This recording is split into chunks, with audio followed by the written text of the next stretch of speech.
Social media উত্তাল। মহিলা চিকিৎসকের ধর্ষণ এবং খুনের নৃশংস ঘটনায় রাজ্যের মহিলাদের নিরাপত্তা নিয়ে প্রশ্ন উঠেছে সার্বিকভাবে। শহর জুড়ে নানা প্রতিবাদী মিছিলে পথ হাঁটছেন সাধারণ মানুষ।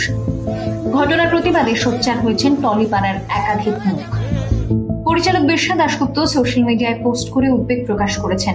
জানিয়েছেন তিনি 2 কন্যা সন্তানের বাবা হিসেবে গোটা ঘটনায় রীতিমতো ভীত। অভিনেতা পরিচালক পরমব্রত চট্টোপাধ্যায় নিজে জানিয়েছেন তিনি এই মুহূর্তে রাজনীতির কোনো কথা শুনতে চান না, অপরাধীর কঠিনতম শাস্তি চান।